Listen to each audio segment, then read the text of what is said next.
नमस्कार, मैं विशाल। एक बार फिर से आप सभी का स्वागत है। कई बार आवाज उठाने के भी फायदे होते हैं, वो मैं आपको आगे बताऊंगा। अभी किसी को पता नहीं होता कि किसके आवाज उठाने से हुआ, लेकिन काम तो फाइनली हो ही जाता है।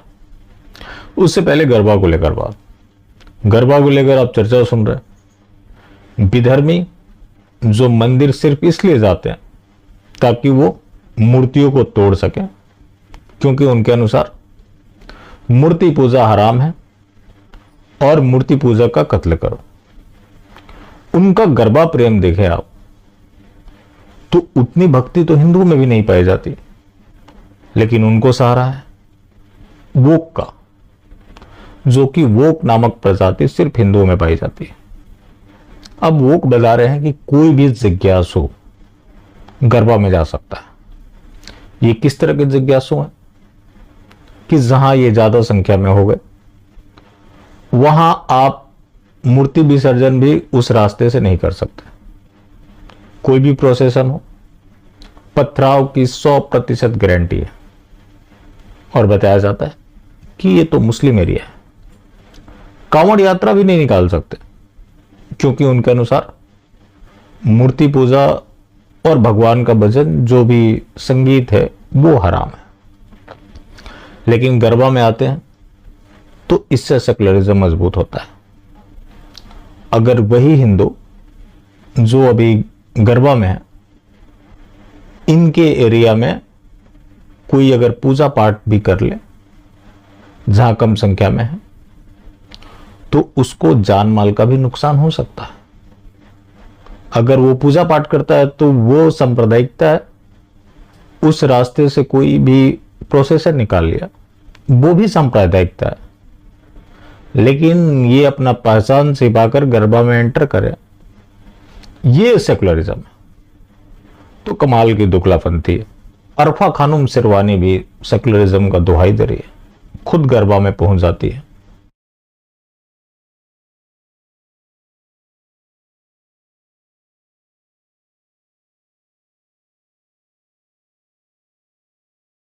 और लोगों से अपील भी कर रही है कि आप गरबा में आए। किन लोगों को? अपने दीनी भाइयों को, क्योंकि गरबा में आएंगे तो यहां जो महिलाएं आजकल जो पूजा पाठ के नाम पर, कई जगह आपने देखा होगा, मैं किसी की पूजा पाठ हो या किसी भी तरह का कृत्य हो उसके ऊपर सवाल नहीं उठा रहा, लेकिन कई जगह आपको फुहड़पन भी देखने को मिलता है। जैसे कि गरबा मैंने सुना कि गाना चल रहा था, मुझे प्यार हुआ अल्लाह मियां। तो गरबा में इस तरह के संगीत चलते हैं और उस पर नृत्य किया जाता है। तो आप समझ सकते हैं कि इनकी आस्था कितनी गरबा में है और कितना एक फैशन शो में। वो जो अपना कॉमेडी चमकाया सिर्फ हिंदू देवी देवताओं को गाली देकर, वो मुनव्वर फारूकी भी गरबा में देखा जाता है।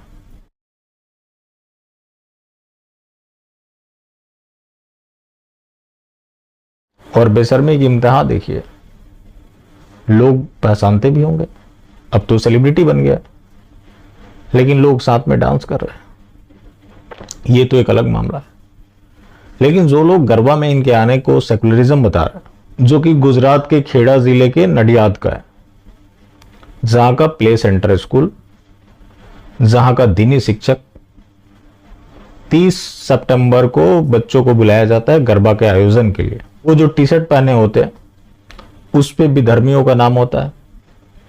तजिया की धुन कराई जाती है, मातम मनाया जाता है। मतलब फाइनली वो गरबा नहीं होने देता और ताजिया का मातम मनवाता है। हिंदुवादी संगठनों को पता लगा, कलेक्टर को ज्ञापन दिया गया है।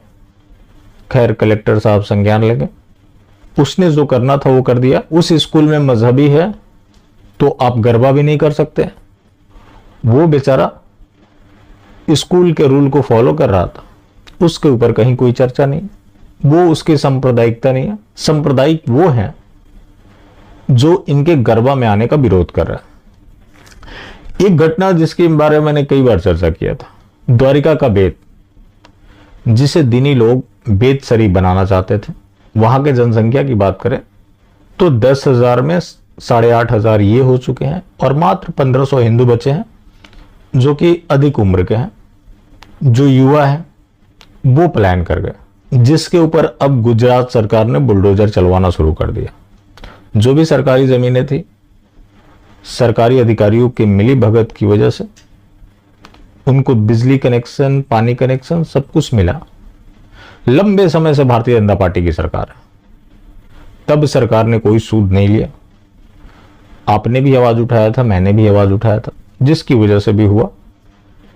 अब वहां बुलडोजर चल रहा है।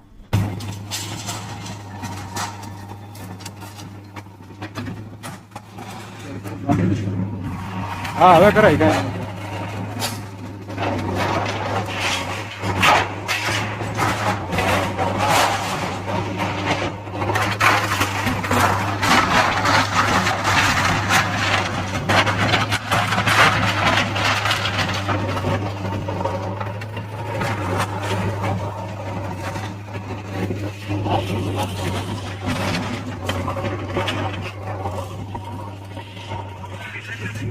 वो भी चुनाव को देखते हुए, वरना ये सब पहले हो जाना चाहिए था।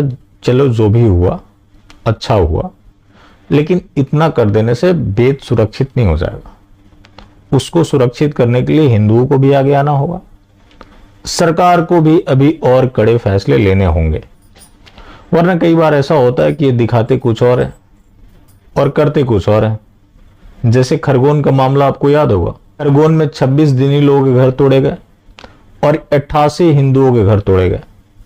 प्रचार प्रसार क्या किया गया कि सिर्फ दिनी लोगों के घरों के ऊपर बुलडोजर चला।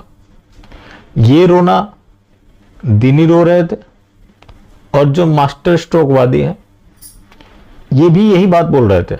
तो दोनों अलग अलग फ्लेवर में बात करते, लेकिन दोनों का मंजिल एक है। तो जो वेद में बुलडोजर चल रहा है और जिस तरह से उनकी जनसंख्या बढ़ी है, देखिए ये तो षड्यंत्र के तहत हो रहा है।